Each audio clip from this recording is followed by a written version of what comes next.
తెలుగు ప్రేక్షకులు నమస్కారం. నేను మీ ప్రశాంత్ గిల్లయ్య. ప్రస్తుతం మనతో పాటు ఉన్నారా రాష్ట్ర ప్రభుత్వ సచేతక్ ఇచ్చాపురం ఎమ్మెల్యే బెందాలం అశోక్ గారు. అశోక్ గారు, ముందుగా శుభాకాంక్షలు. ఇంత మంచి పదవి సంపాదించారు. ఎలా ఉంది? సంతృప్తిగా ఉన్నారా అశోక్ ఈ పదవి పట్ల?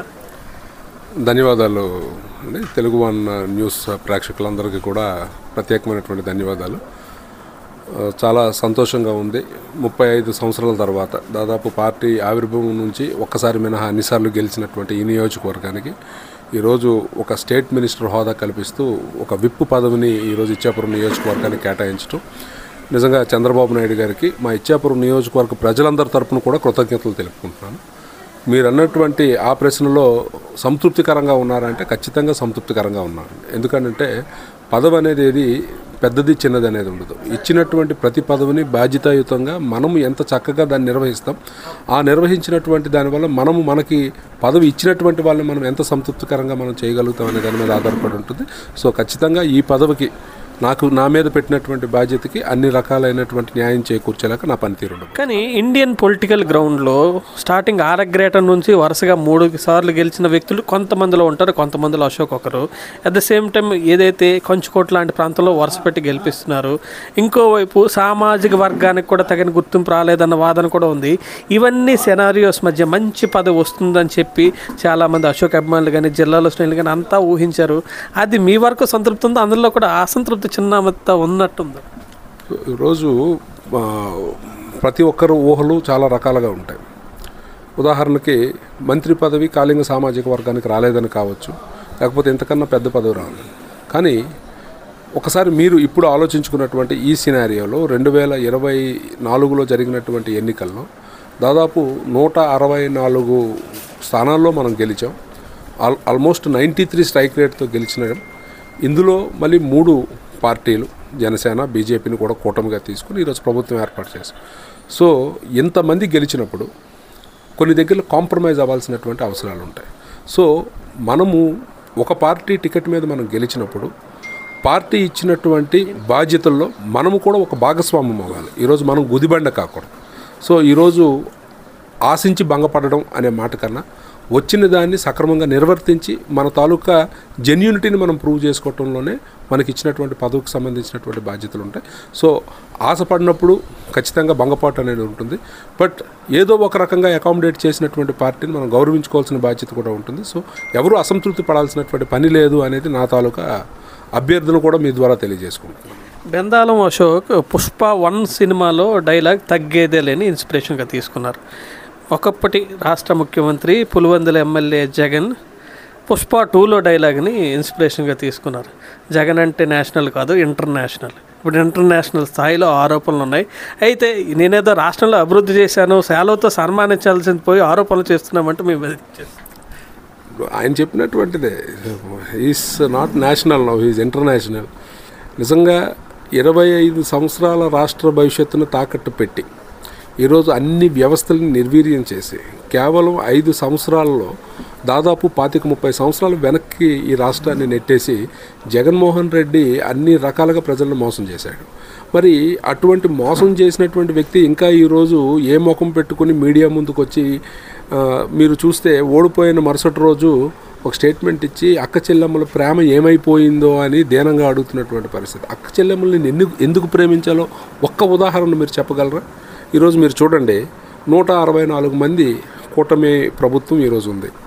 11 మంది మీరు ఉన్నారు. మీరు ఏ రోజు కూడా అసెంబ్లీకి రావట్లేదు. కౌన్సిల్లో మాత్రం బలం ఉంది కాబట్టి అక్కడికి వెళ్ళి మాత్రం మీరు యాగీ చేస్తున్నారు. కానీ ఈ 11 మంది సభ్యులు రాకపోవడం పక్కన పెడితే మీరు రాష్ట్రంలో ఏం చెప్పుకోవటానికి మీరు మీడియా ముందుకు వస్తున్నారు? ఈ 5 సంవత్సరాలు మీరు ప్రజలకి ఏ రకమైనటువంటి న్యాయం చేశారు? ఇప్పుడు ఉదాహరణకి how you side lined the whole funds. 25 సంవత్సరాలు మందు మీద వచ్చినటువంటి రెవెన్యూని తాకట్టు పెట్టి మీరు అప్పులు తెచ్చి పంచారు. దానివల్ల మీరు ఒక ఉద్యోగమైనా క్రియేట్ చేయగలిగారా? ఏ రకంగా కూడా మీరు న్యాయం చేసినటువంటి పరిస్థితి లేదు. సో ఈరోజు మీరు మహా చేయగలిగింది 5 సంవత్సరాలు ఏం చేశారు అంటే ప్రజల ధనం దుర్వినియోగం చేశారు. అసెంబ్లీలో 164 మంది గెలిచిన తర్వాత ఈరోజు సభ ఎలా జరుగుతుంది? 151 మంది గెలిచి మీరు ఆ రోజు సభ ఏ రకంగా నడిపారు? వెక్కిలు నవ్వులు, ఇష్టం వచ్చినట్టు నోటుకొచ్చినటువంటి బూతులు మాట్లాడటం, హరికథలు, కొంతమంది సభ్యులు హరికథలు కూడా పాటల రూపంలో పాడినటువంటి సందర్భాలు. సో ఈరోజు మీరు శాంక్టిటీ చూడాలి.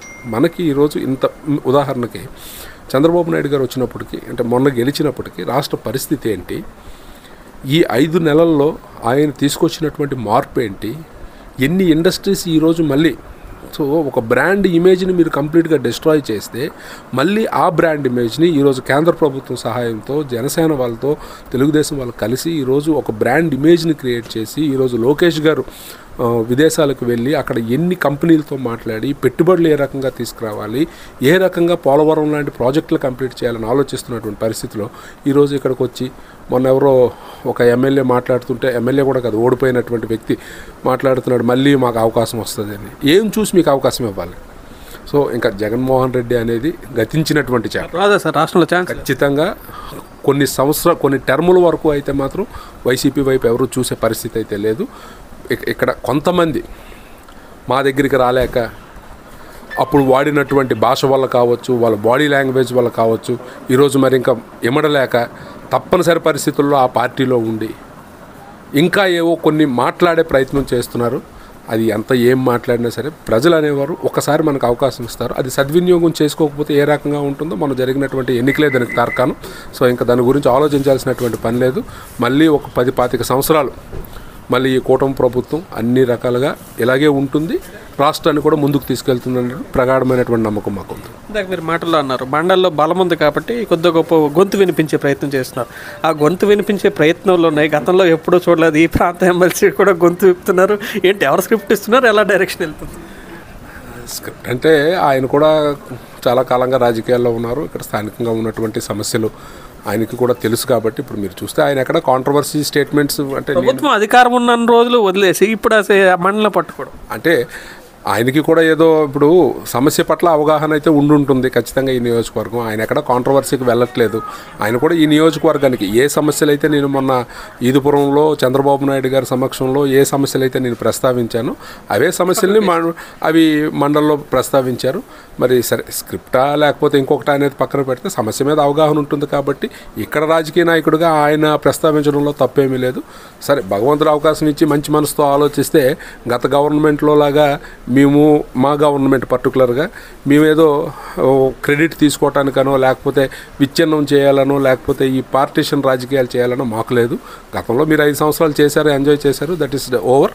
ఇప్పుడు మీరు కానీ మంచి మనసుతో ముందుకు వచ్చి మీ ప్రభుత్వం అధికారంలో ఉంది, మీరు ఈ కార్యక్రమాలు చేయండి అని ఒక మంచి దీంతో వస్తే ఇక్కడ ఉన్నటువంటి ఈ జిల్లాలో ఉన్నటువంటి సత్సంప్రదాయం ప్రకారం వాళ్ళతో కూడా కలిసి పనిచేయడానికి మాకేమీ ఇబ్బంది లేదు. వాళ్ళు కూడా కలిసిపోతామంటున్నారు సార్. జిల్లాలో చాలా చోట్ల వైసీపీ వాళ్ళు కూడా టీడీపీకి రావడానికి ప్రయత్నాలు ఏవో జరుగుతున్నట్టు వచ్చి మీ పక్క సీట్లలో చాలా చోట్ల కూర్చుంటున్నారు.